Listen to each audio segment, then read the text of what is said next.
Hi everyone, welcome to Unapologetically You by Kelly and myself, Tulse. Today we are so pleased to welcome Lewis Fox. And just to give you a little bit of a background about him, he was born and raised in Bletchley, Milton Keynes. He's the youngest of four boys from a working class family, and his mum worked two jobs while his dad worked and commuted long distance to provide for his family. Lewis never really had an interest in school, which is a bit like me. I wanted to be a firefighter from a young age, but he soon discovered his desire for working in motorsport. He's also has an avid sports fan who encouraged this knowledge and interest. As Lewis describes, his dad is a walking encyclopedia of motorsport. His family have also taken a route within motorsport, and he began to evolve his own pathway into sport since the age of 14 as an apprentice at 16. Lewis has been working for Mercedes throughout the World Championship reign and now a part of the traveling circus. He owns his own business, restoring and repairing classic cars. He plays sports, competes in lower Formula categories, and it's safe to say he's a bit of a petrol head. I began working with Lewis when he was part of the race team, and we developed a prehab routine before his hip reconstruction surgery and continued to develop his strength, mobility, and fitness after the surgery so he can continue to perform within the pit stops at Mercedes. Lewis, welcome. It's Hi. so Welcome. great to see you. Yeah, thanks for having me. How long Probably since you've slightly done? different to the few people you've had before, but Yeah, no, this is interesting because I think for our guests, we're able to explore the realm of motorsport, and especially when you're working full time and you've got your own business. So actually, I'm just going to lead into my first question. Working with Mercedes for such a long time, how was your experience traveling and its effect with your routine, especially when you own your own business, when you aren't traveling? How was that experience? so initially I didn't travel. I started in a factory-based role, it's like it's supposed to be 8:30 to 5:30, but obviously with the business that we work in, it isn't really. It's at least 8 till 6, 8 till 7 most days in the build. Like we were doing, I've done the four builds I did in the factory. I did at least two 24-hour days in those, like in those each build period, just because there's just so much to do and the clock just doesn't stop, does it? If you know what I mean, you've got a hard deadline to hit. And you know that's the end goal. So Really? but I think when you do that, you realize that you get a couple of hours in the evening, don't you? Like you get home, you have some dinner, and then you're basically done for the day. Traveling's very different to that. When you go away, you obviously work very hard. Some days you'll be, like a Friday, you can get in at say 8:30 in the morning and finish at like midnight, 1:45 in the morning, something like that. But when you get home, you get a lot of time off, and we're treated very well like that. So yeah, the stress levels of traveling is obviously it's quite difficult. It's a lot of time away. It's also a lot of time traveling physically. Like planes aren't great for getting sleep, and they're not great for keeping you in the best condition. Your diet's not brilliant when you're away and things like that. But I think the actual routine of traveling becomes almost second nature. Like it's quite easy to plan your life around the fact that you know that when you get home you'll have this amount of days off, and then your next flight is on a set time, set day. It's very routine, really, because everything works to the schedule. If you know what I mean, your life is sort of pre-planned for you. Yeah. As opposed to when you work full time in like a normal sort of business role, it's very much ad hoc. You don't know if you're going to work on a Saturday until the Thursday or Friday. It just depends what's going on. Whereas for us, we kind of know that I can pretty much predict how each day is going to go and what time we're virtually going to finish. And I know when the flight is at the end of it because it's booked and I've got the ticket and I've got my passport and my bag ready to go. So like that never really changes. So yeah, the routine actually is probably easier for us than it is for most people when they're not traveling. But a lot of people don't know that you still have to go into the factory for certain days, don't you? So it's not just traveling, Yeah. It's going back to the factory and sorting out some of the cargo that travels with the circus. Yeah, so we do have to obviously we do like build days, we'll build a car or we'll pack the freight depending on what we're doing. But again, they're very like preset. We know in advance when that day is, and knowing the cars and how the job goes, you kind of know how long you're going to be there. you know, what sort of day it's going to be. And again, it's very simple to plan around the fact that, you know, like for Melbourne, you're going to be in the Thursday, Friday before you fly on the Saturday, because, you know, you need to pack the freight for it to arrive when you get there. And then when you come back from, in a normal season, you'd come back from Melbourne and have like a week before you went somewhere. And you'll keep repeating that until the cars come home for like a European, and then you go in for 2 days. So like the Friday and the Monday maybe, or the Monday and the Tuesday, and then fly on the Wednesday. But it never really changes, if you know what I mean. So you always kind of know that, Yeah. like, if you're doing a flyaway, it's this. If you're doing a European, it's that. So it's quite simple to plan everything else around work, and you do get quite good chunks of time to live your life, I suppose. But then these last 3 weeks must have been a little bit tough, right? So for those who don't follow Formula One, you guys have only just started your 2020 season, and it's been 3 weeks on the road, right? Yeah, so we had a bit of a false start, didn't we? We popped over to Melbourne just to build the cars and make sure the garage looked okay, and then came home. I was down there for that too. Yeah, gosh. Yeah, this 3 races has been very different. We've never done 2 races at the same place for a start, so that's quite odd to like get to a Sunday night after the first race and just go like, right, well, yeah, see ya, and like go home. If you know what I mean, it was quite bizarre, like not to have to pack the whole of the garage, the trucks, everything, and move somewhere else. We did get a fair amount of time off, to be fair, because of the way that, you know, you're sending stuff home and it's not going to get back to you instantly, so there's not much to do on like the Monday, Tuesday, and Austria is a beautiful place, so that was pretty good actually, because you can just get out and, you know, go for a run or walk in the mountains, and, you know, just like completely escape the pressure and the times, like, and the sort of routine that you were in for the week, if you know what I mean. So we did 2 weeks in Austria, and then we went to be sort of prisoners in Budapest for a week, where we weren't even allowed to leave the hotel, which is a very different experience, that is for sure, especially going somewhere like Budapest, where, you know, ordinarily, like, it's such an amazing city for nightlife and getting out and food and everything. And we couldn't do any of that. We were getting like the equivalent of Deliveroo, or, you know, whoever delivered every day basically for food, because the restaurant was like so busy. And that was a bit weird, but overall it wasn't that bad, I don't think.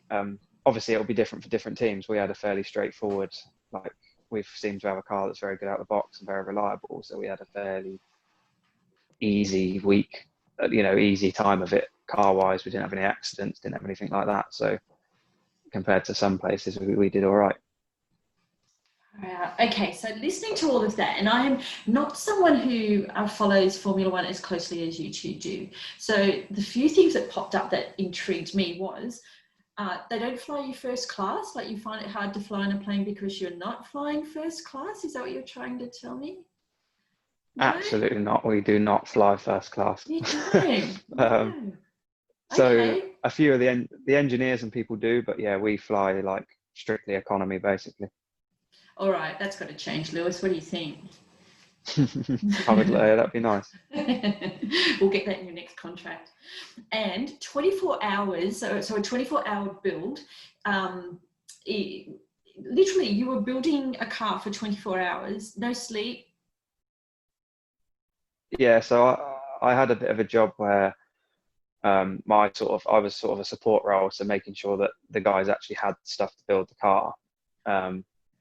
But because I worked day shift, so we had like shift patterns going on, but it just got to the point where you're just so engrossed in it, right, and you can't really hand it over because it's all so complicated and there's That's so much what I was stuff going on. But it kind of gets easier just to do it yourself, and then you end up, one minute you get there at 8 o'clock in the morning, the next minute you're rolling a car on the truck at 8 the next morning, thinking like, oh well, I haven't actually been home. We've just kind of been doing this. Okay, so you obviously do love it, and that comes into it a lot, right? But still, 24 hours that's mega for me. I couldn't do it. I couldn't even do it if it was like partying. That's not me at all. But anyway, and the third thing, you've said it that many times that I still can't fathom that you unscrew a car and then you screw it back up again. So it goes, you unscrew this Formula One car, you pop it in a boxes, and put the lid on and put it on a plane. In my head, you drove it on the plane and you back it off the plane and put it on a trailer and take it to the track. See, you think it's funny. It's not funny. I did not realise. I wish No, it was I that love simple. it. I love it because it sounds absurd. And the funny thing is, I didn't know that either. I'm like, why do you take the car apart? But they completely gut it. Wow. And I'm laughing because it's insane. And hell, you don't know that actually it takes how many people to start up the engine? It takes a What? computer to start the engine, right? No, They don't you have turn the key. You don't have a key? You have a computer? Literally, there's like 15 people just to get it running, probably, yeah, realistically. But I mean, it's very different to, so your point about like taking it apart all the time. So when I worked in lower formula and like endurance racing, we literally used to roll the cars off a truck onto a pallet, onto a Yes. plane, roll them back off and run them like and use them. This is very, very different to that. They virtually never travel complete. They only really travel to some Europeans complete. And even then we'll take most of it apart when we get there. A lot of it's for logistic reasons, like you can't control the temperatures and the conditions that the parts are in if you put them all together. It's easier if you have the engine in its own temperature control box and the gearbox in its own Stop it. dehumidified box and that sort of thing. So that's part of it. And also trying to get as much freight as possible into a smaller place as possible. So the chassis boxes are designed so that they sit in a certain place in the plane. They go on top of other things, and like it's all laid out in a way that it all goes in the same plane, like the same type of plane in the same way every time. So it would cost a lot more money to send them complete as well, because they take up so much space volumetrically that you couldn't really do it. So that's another part of the reason why we're always taking them apart. Okay. And we just like taking them apart, I think. That's good. Okay. That's interesting. That's really good. It sounds like the car travels first class, if you ask me. Yeah. Like Yeah, it's yeah, got I so was much going to refrigerator make a boxes. joke. I was going to make a joke that the car travels better than you do, but I should. Oh, you can't say that, but yeah, I can. You can edit it out if you need to. Oh no. All right.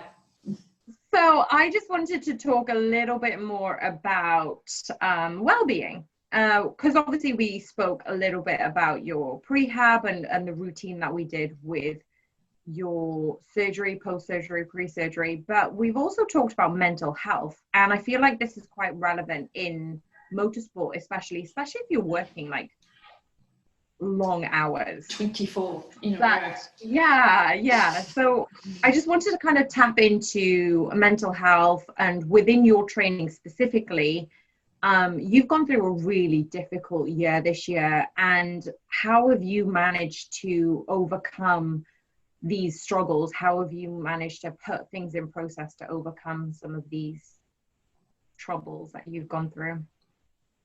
Yeah, I mean, where do you want to start? In a general thing, I think mental health around motorsport it's a difficult conversation to have with a lot of people, and it's based around resilience, I think. So like in my past, I used to do like World Endurance Championships, so 6, 12, 24-hour races. And it's just the determination to get to the end of them that sets you up a little way in life. Like, you know, I did a 24-hour race in 2013. We entered 5 cars, sorry. And on, I think, lap 2, one of our cars crashed, and we didn't know anything about the outcome of the drive or anything for like 2 or 3 hours. And then we found out he passed away during that accident, but we still had 4 cars to run. So it's like, okay, wow. one guy's died. Like the family had a conversation and said they don't want us to stop, and off we went. We carried on, Wow. you know, and like my car got to hour 20 and crashed.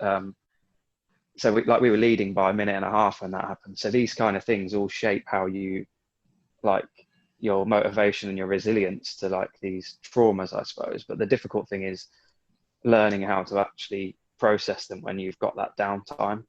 Yes. If you know what I mean. So like, yes. The whole COVID thing was very different because you had so much time to actually sort of work through everything. And then unfortunately my mum passed away like a couple of days after my birthday in May. So obviously we've been home for a month or so, and then like that happened and you're in lockdown. You're in your house on your own. Well, not on my own, luckily. I've got a housemate who's amazing for that. But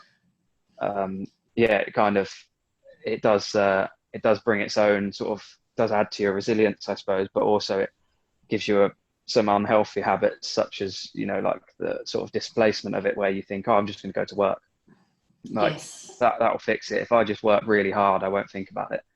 And that's kind of what we did at Le Mans that time. You know, you were just like, right, if I just focused on the fact that every 45 minutes I've got to jump out of the pit, get like out of the garage, fill the car with fuel, try not to catch fire ideally, get out of the Oh, way, do a pit stop, and then let the car go again for 45 minutes. It's one of those, like, you just don't really deal with it. And then you pack up, and then all of a sudden you're back in England, and you haven't really processed it, if you know what I mean. And I know for the yes. fact that particular incident didn't really hit me for like probably a couple of weeks, until like we started talking about how do we get the car home. Like, we had to leave it in France for investigations and stuff, and then at some stage we had to bring a car back that someone had basically died in, and like, what do you do with it? And there was all these kind of conversations, and like sending memorabilia and stuff to the funeral and that sort of stuff. Then it starts to hit you. But yeah, I think a lot of my life, I arguably have probably just kind of displaced each sort of traumatic thing, and kind of just focused on like a project, or yeah, some sort of mechanism or a sport or something like that. But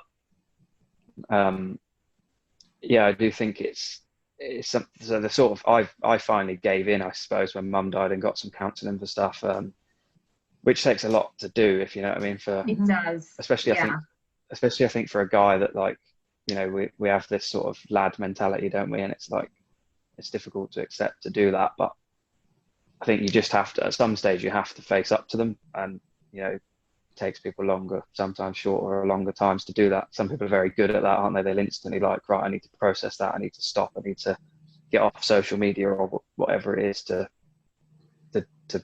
sort of solve it, and other people don't. But yeah, I'd say the biggest thing for me was just to have like almost someone that doesn't know my background or doesn't know me, to be able to talk about things and just get like such a low level kind of basis of advice, if you know what I mean. It was completely impartial, completely not based on me as a character, just like based on the facts of kind of like diagnosing a car, I suppose. I just sort of said how I felt, and they went, right, well, that's because of this. And it wasn't, you know, it's straight down the line, very easy. Yeah. Wow. I'm so sorry to hear about your mum, and it's really hit home for me and brought up some emotion, because my dad passed away further back. It'll be 3 years this August, but it doesn't feel like it. And it's like you. I guess I felt like I had to be there for my mum, for the rest of my family, and for my own daughters.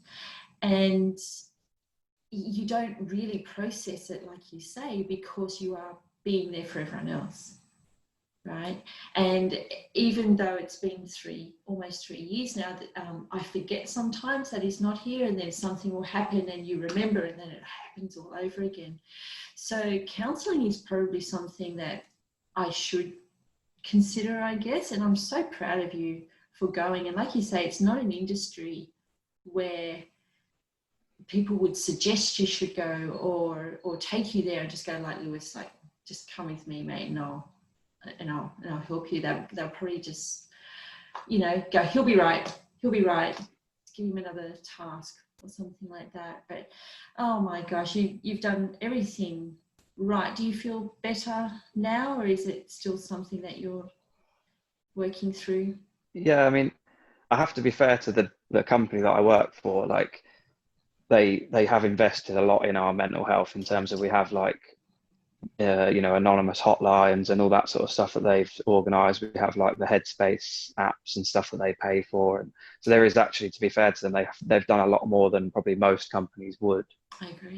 Yeah. And also like the support, like the, you know, the amount of messages and stuff you get, and also from people that, like, I don't directly work with anymore, but they have found, like, have seen something or whatever, and they're in contact and stuff. So yeah, I can't really fault the business actually for their sort of attempts to help you, if you know what I mean. Like, I did it my own way with someone that I wanted to use. But I think, had I just phoned, you know, whoever at work, my line manager or whoever it might have been, I think they probably, actually, to be fair to them, would have had all the support that I got available on their own, if you know what I mean. So yeah, I think they have, as a business, they have invested heavily in the fact that, you know, people need a good state of mind to be able to do their job properly. Yeah, I would agree. I've never worked anywhere that does all of that. So they are, yeah. That's good.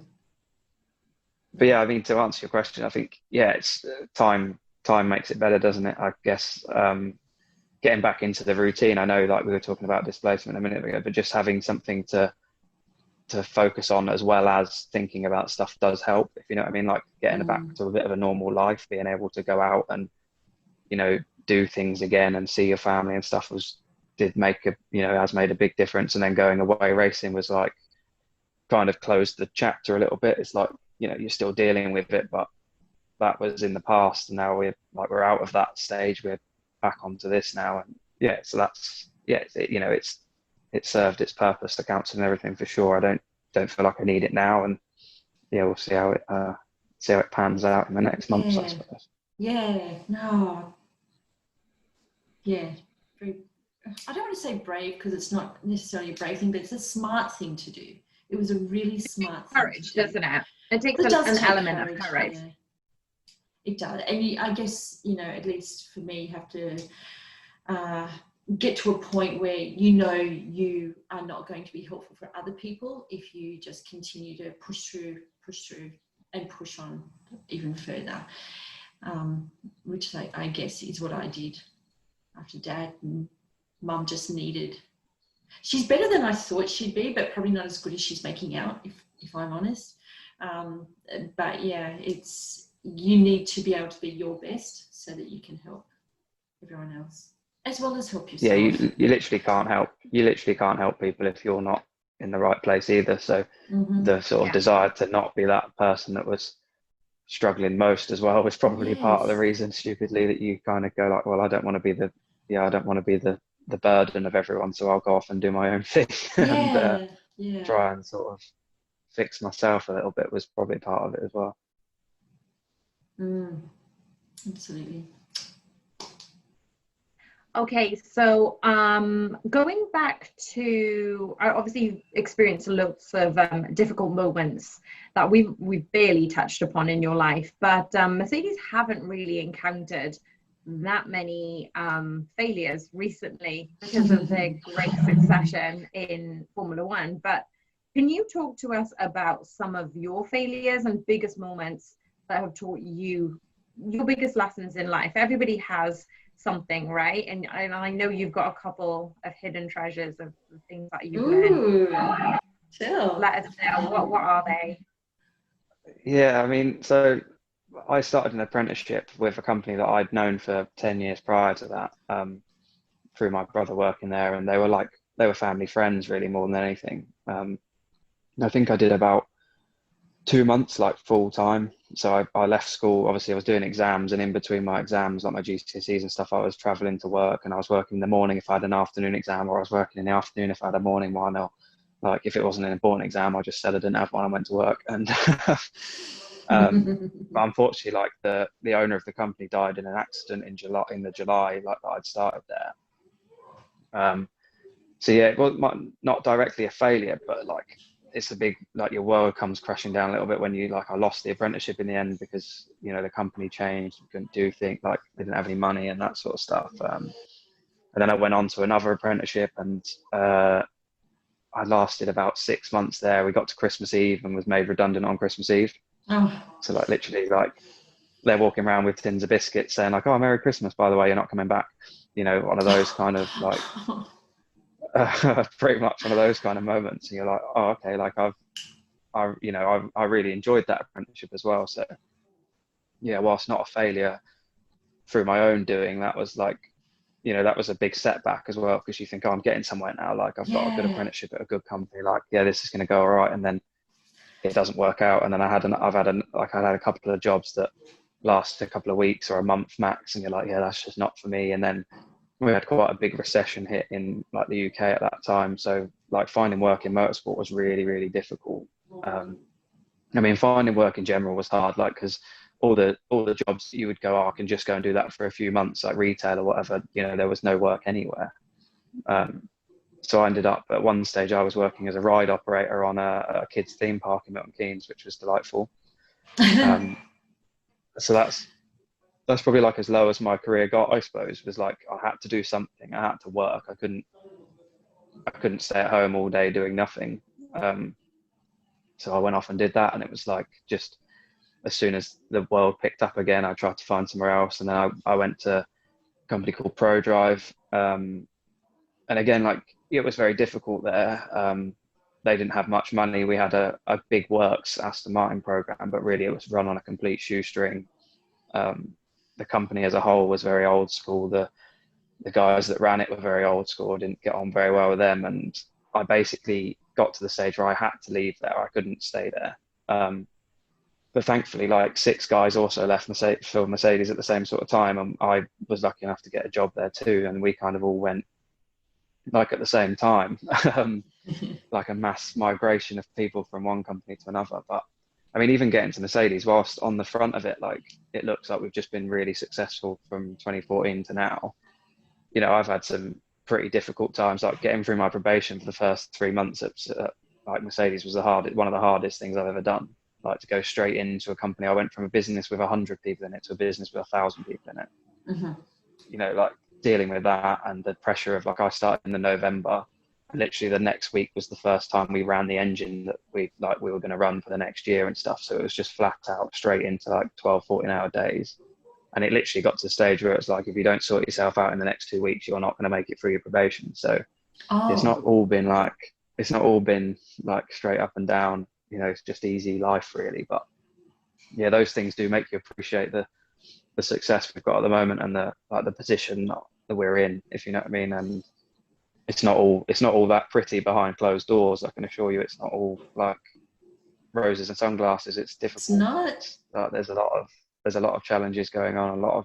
There is a lot of failure as well. There's a lot of things that don't work, and a lot of things you think you've done your best and it's not really good enough, and you go back to the drawing board. But yeah, the key things in my life, that, like, the failures that have shaped that, are definitely the times like where you struggle with employment and just feeling like you can't even get a job doing something simple, let alone doing something you want to do, you know. Yeah. So when did you start your own business? So that kind of happened by accident. So I, obviously being a self-proclaimed petrol head, or bobble hat for an industry term, Bobblehead. I kind of ended up, so I bought a Mini, and I started restoring it on my driveway at my parents' house, and like just playing with it really, like learning about them. And then I ran out of money. It was about actually the same sort of time that I lost my apprenticeship and stuff. So it sat on the driveway for a while. Eventually I got another job and was like, right, I'm going to do the Mini up. And then I saw another Mini that I liked more than the one I had. So I did a deal with my uncle, who was like a self-employed car restoration guy, to basically give him my Mini that was on the driveway to paint the Mini that I wanted to buy. So anyway, so I got this Mini, and then I kept it in his workshop. I sort of rented a little corner of the workshop, and on a Saturday I'd like go and make a mess of what I was doing, and he'd show me how to actually do it. And then we kind of went on like that, and unfortunately I ran out of money again and like lost my job again, and so that sat there for a while. But basically it got to the situation where, when I started at Mercedes, my uncle was kind of struggling to find work for the business. He was very old school, like he doesn't use internet banking even now, doesn't really use the internet, like uses YouTube to watch a few videos, and that's about it. And he just couldn't find any work for this, like for himself. And I sort of just said to him, well, like, I'll start a Facebook page, like let's try, like, it's free, like how bad can it be? And it went from like no work to like 6 months worth of work booked in, and then it went to like a year's worth of booked in, and now it's like, now we're basically like 18 months booked all the time.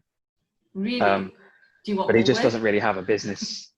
He doesn't really have a business acumen. So like, he doesn't really have this, like, that's just not him. He just wants to make nice cars and do like, and focus on that. So I kind of ended up taking over that side of it. And then obviously being in a fortunate position now with like financial and stuff with work, like with Mercedes, because they do pay us quite well, I've been able to invest into the business myself now. And like, you know, we've moved premises and that sort of stuff. So yeah, I didn't ever really intend to own it. It wasn't ever like a life goal or anything to run it, but that's kind of what's happened. And meant to be, I guess.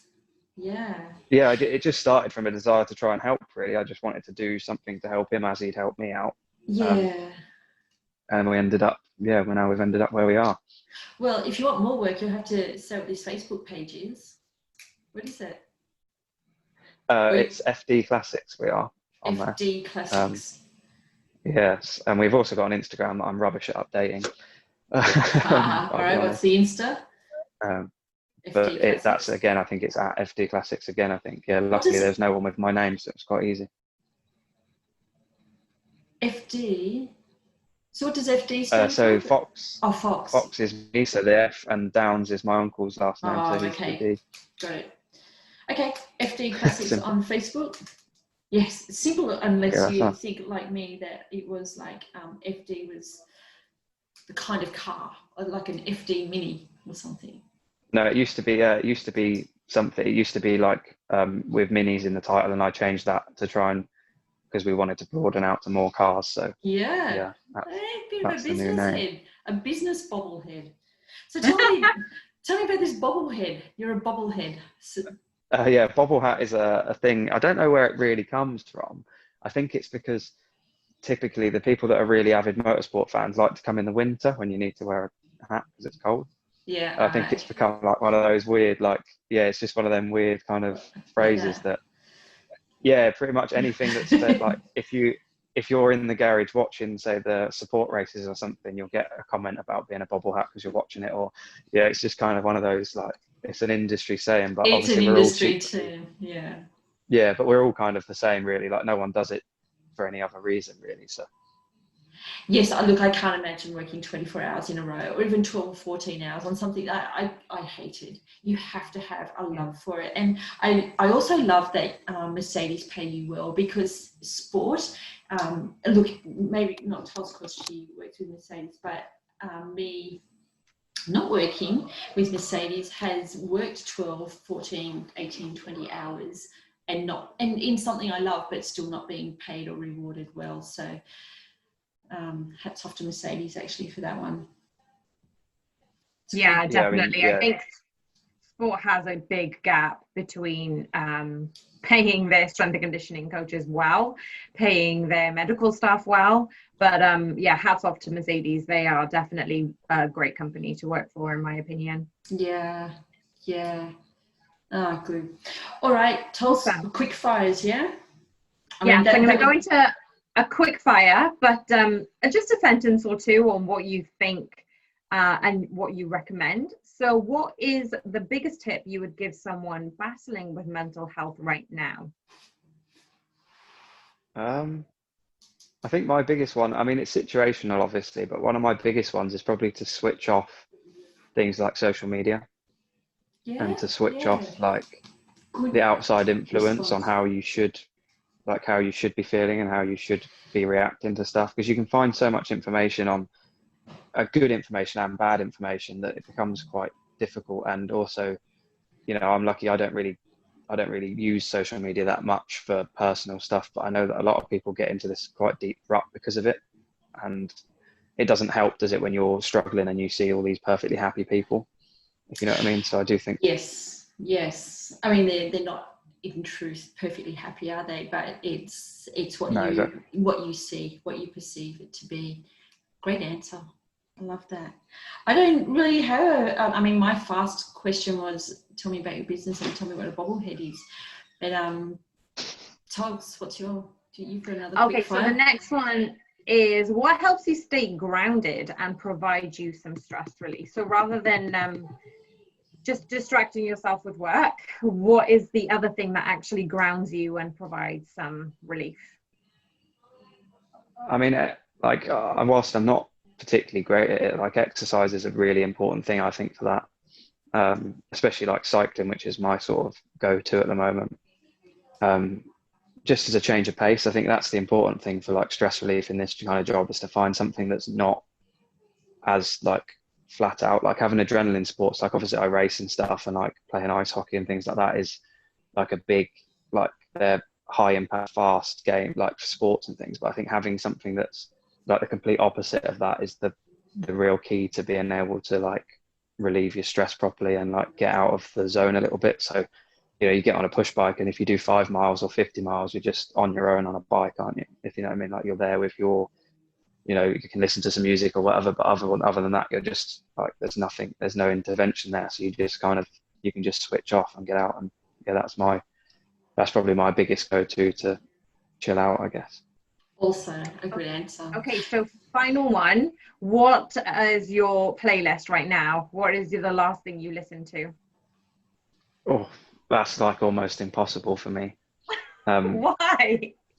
I listen to so much different stuff, and I rely on music a lot. So like I always listen to music before I go to sleep, and then like I use it to wake up, and like I've got so many different playlists for so many different things. But I'm not even into specific songs massively. Like I'll just literally go on Spotify and go like, "Wake me up," and it will just give me a playlist that's like a wake up playlist, and I'll listen to 4 or 5 songs on it. I might never listen to that one again, but yeah. So I'm literally just situational with playlists really, I'm and kind like of with like music. you, Lewis. Yeah, I'm not loyal to any particular band or singer or radio station, or even like I'm quite diverse in my tastes as well.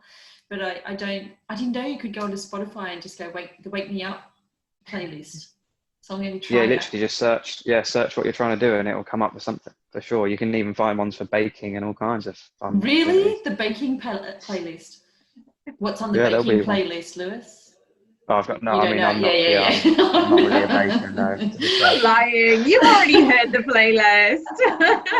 You know what I think about Lewis is you're reminding me a bit of one of the athletes I coach who is a downhill skier. So he does both technical and speed, but he loves the speed. And even in technical, he tries to go really fast. Well, he does go really fast. So he's a Paralympian, so he's in the sit ski, but he's still like 128, which sounds nothing to you, like a Formula One car, but 128 kilometers per hour, wearing a helmet as That's his only fast enough. protection. It's fast enough, right, when you're only wearing a helmet.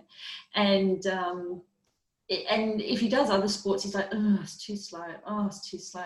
So when you ride your bike, are you like going, is it like fast, Lewis, or do you use slow? If you've Oh, got a bike with a basket I'm on not the very front. good at it, but like I do try. Yeah, I've got the cycle computer. I'll wear the kit. I'll Yeah, try and so beat my yeah. segments and that kind of stuff. But yeah, whilst I say it's a massive stress relief and it's not like I'm just bimbling around on my push bike, it's not really the case. But Yeah. You um, like the rush too, right? Yeah, we should introduce him to Sam. So yeah, everything he does is like, oh, it was better than last time, 2 seconds better. Yeah. I knew you would say that. I knew that would be your answer. I knew you'd have all the kit and the $1 million bike, the one you can pick up like with 2 fingers. I'm right, aren't I? yeah, I haven't bought the bike that I really want yet. It's I'm forcing myself not to until I've done enough miles on the old one. I won't buy the new one that I really want because I've got to feel like I deserve it. You could probably build it though, right? With all the Yeah, I have thought leftover about that. gear. I knew I have thought as about that. well that you could build a bike. Yeah, with all the leftover titanium. What's a really light metal? Titanium? Yeah, titanium's pretty light. Yeah, I mean, Yeah, I or would just go. fiberglass. I would What would just you buy a do? lot of stuff off the shelf probably and put it together, but Wouldn't you just get it off the floor of the Mercedes garage? I don't think it would quite work. No, you can't use their leftover stuff. I reckon you Probably could. not. No, I that reckon there's a way. probably be There's a way. frowned upon. Oh no. Well, I meant legally. I mean, yeah. No, Yeah, don't. I mean, our technologies do cross over a lot to cycling. Like I know Mercedes do a lot of work with a couple of bike manufacturers and stuff. So technically, there's some bikes I could buy that are kind of designed by us. There you go. They've So maybe that's they've helped create some of the shoes in cycling as well, haven't they? So they've helped manufacture some of the shoes in cycling and make them carbon fiber, quite light and aerodynamic, which is quite interesting because their association with Ineos is quite big as well, isn't it? yeah. So I think that started with Team Sky, and then yeah, it's kind of built up now that Ineos now own the like Sky team program from before and then sponsor us. Yeah. But yeah, they do a lot of wind tunnel work with like on track as well. So like the velodrome bikes and that sort of stuff. Yeah. Because obviously it's all applicable to the same kind of thing, isn't it? You want to go as fast as possible with Yeah. least resistance through the air. So it's, There you Absolutely. yeah, go. it kind of works. You've got an in for the discount now. Yeah. Yeah, exactly. Yeah. You can get the velodrome bike, or would you do, all right, velodrome or Tour de France? You can still go fast on the tour. I've never been on a velodrome actually. I like road cycling. I think it's good. I don't think I'll ever have the resilience to do like a Tour de France Oh, style me road either. race. Me The guys either. are incredible. Like they're just absolute Aren't machines, they? aren't they? They are not human. I don't know how they do it. I don't know No, I mean, I how. like finding your pain barrier where you think, or where you think is your barrier is difficult enough. And then like to know that you're going to ride at that for 10 hours in a day is like, that's not right. Like And to then actually, do it another day, and then do it the next day, and then like yeah, 3 weeks, exactly. right? And they have a rest day every now and again. It's another level, isn't it? It really is. Do you know any tour riders, Lewis? Who should we speak to next on the podcast? Who would you recommend? I don't, unfortunately. I think it'd be really interesting to hear from anyone like that, actually. Wouldn't it just?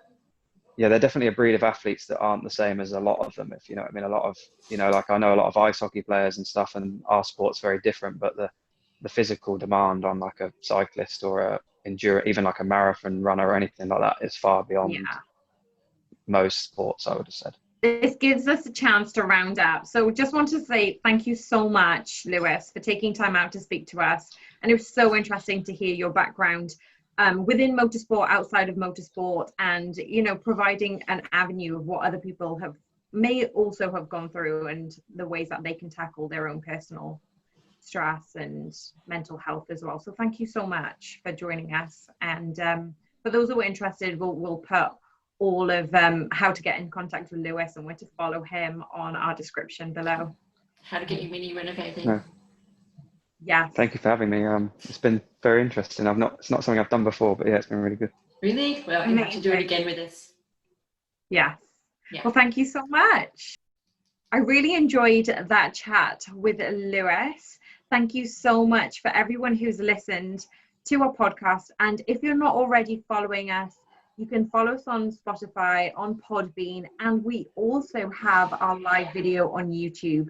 So please check it out. Make sure you subscribe and hit follow. Share if you found this podcast interesting with your friends, and let us know what you liked about it. So thank you so much again for our audience. And on behalf of Kelly and me, we'll speak to you soon.